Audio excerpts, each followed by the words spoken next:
All right.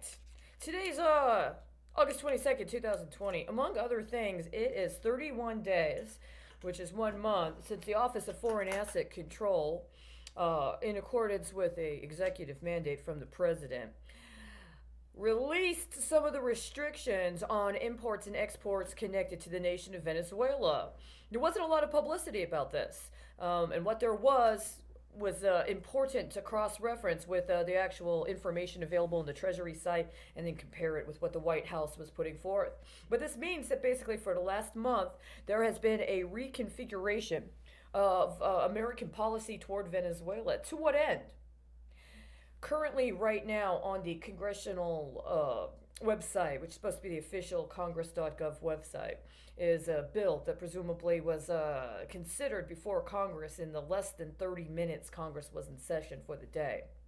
It has a nice little almost sky blue or baby blue background. My contention and my question, or rather my concern, is that this represents a form of electronic blue sheet. That basically what this is for those who know how to see it, Congress's way of saying we are providing a derivative public notice on a major security connected to congressional action. Now, I've seen this before. I've seen it numerous times, and there's a couple of things about it. A, you cannot acquire it as evidence in case you want to keep track of it. It's there for a particular point in time, and then it's no longer available as a blue sheet.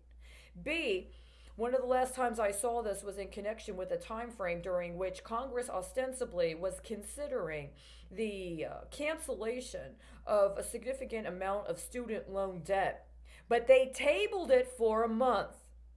And my concern was that what was happening is the tabling for a month of that bill was actually going to use that student loan debt in conjunction with other things they had going on, including in alleged response to the COVID-19 situation. And they were going to use it to float it.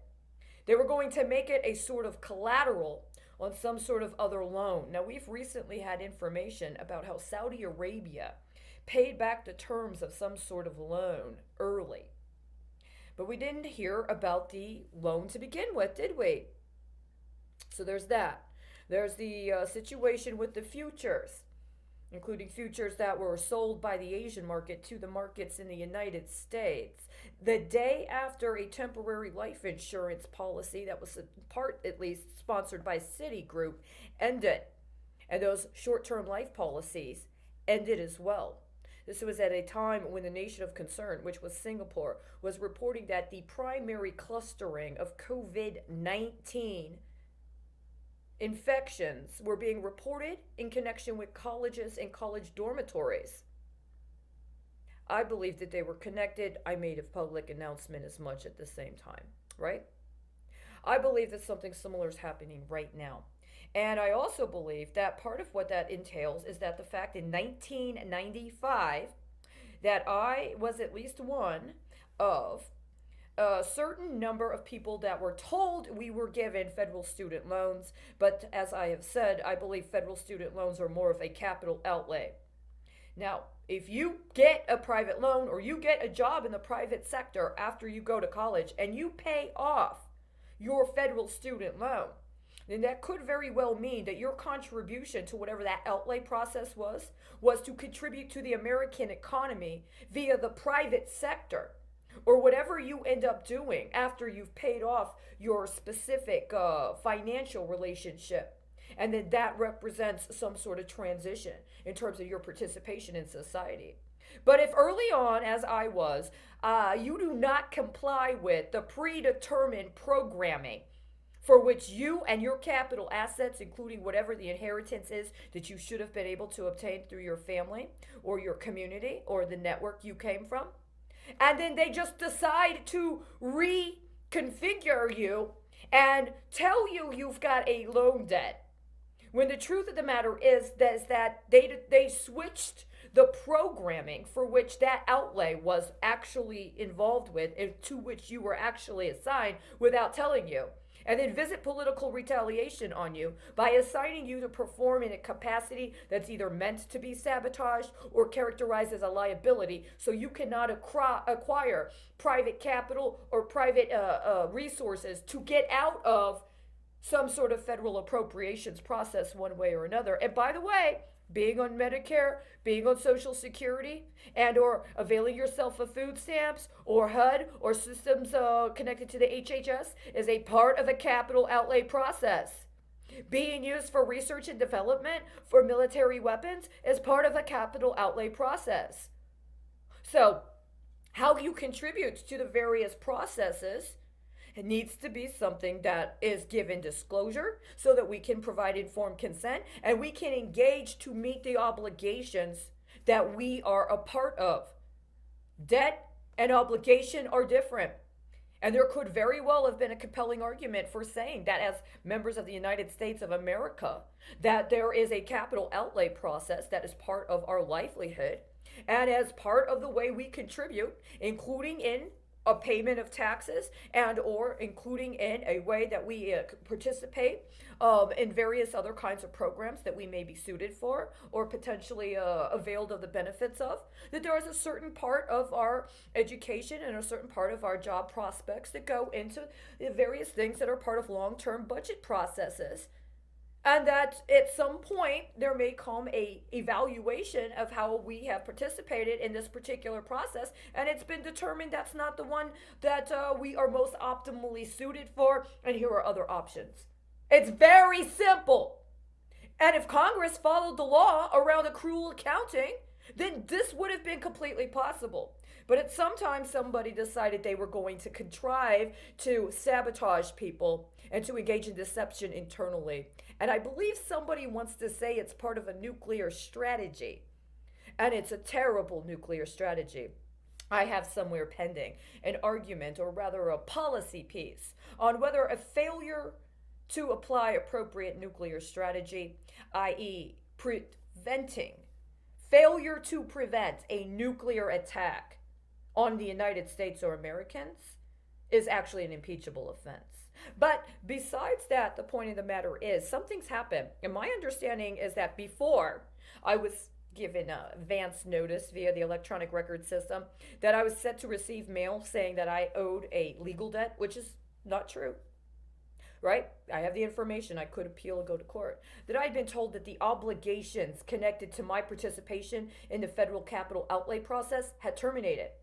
But now somebody wants to obligate me to performance for the district court system via a debt to the PACER system after they forced me during the last 3 years to go as a pauper so that I could process all kinds of fees and waive-offs while they denied me any income, denied me any restitution for being stolen from, and refused to provide me with closeout reports, including ones documenting recoveries for investigations of fraud that I already know were just laundered into alleged emergency aid packages that were actually a part of the fraud investigation, but were allowed to be characterized as emergency assistance as part of a bribe to keep people locally quiet about how it's not just about fraud, right? These are about more significant crimes. And I'm saying that right now because there's a lot more people and a lot more at stake than just me. I'm done. I'm supposed to be dead. My understanding is I'm actually supposed to be dead. And I'm not. And they have no more leverage, and have already proven through today's shenanigans that they absolutely 100% intended to create another situation of 100% fraudulent illegal debt, when really what it's about is a misappropriation of the capital outlay process. See, if I had been allowed to go to college and get that law degree without being required to engage acts of prostitution early on, I could very well be a district attorney right now. I could very well be an attorney general right now. And that means that these case filings that I've had to submit as a proper pro se to prosecute criminal activity would actually have been backed up by the state, including potentially the Department of Justice, including a district court system prosecuting crimes like, I don't know, securities fraud. I don't know, public corruption. I don't know, racketeering. See, those would all have been legitimate investments and a legitimate capital outlay process. But if it's determined that somebody can disabuse their government office in order to selectively identify attractive girls when we're young, and give us the option of either allowing our bodies and our hormones to be manipulated to create us as a test case of a particular kind of genetically engineered person that is supposed to then qualify for a particular new civil rights designation, so somebody else can litigate our lives as part of their private sector practice and or whatever they thought was appropriate for their contributions to the capital outlay process. Or I can agree to be somebody's retirement bonus and agree to acts of prostitution in order to provide conveyance of my father's and my grandfather's and my uncles and my family members' military assets to local pension schemes. That's a lot different than what I would have chosen for myself. And it's a lot different, unfortunately, than what this country needs, right? Because what we need, if we're not going to co-conspire to concede to a long-term plan to intentionally use us in our lives so that we can offset debts by people that intentionally bankrupted the federal government for a contrived privatization, while also lying about relationships with other countries that had national industries and sabotaging their national industries to force them into privatization after they were bankrupted, while we were inverting that through what's going on domestically with COVID-19, then we would be in a very different position today. A lot of us would be in a very different position today.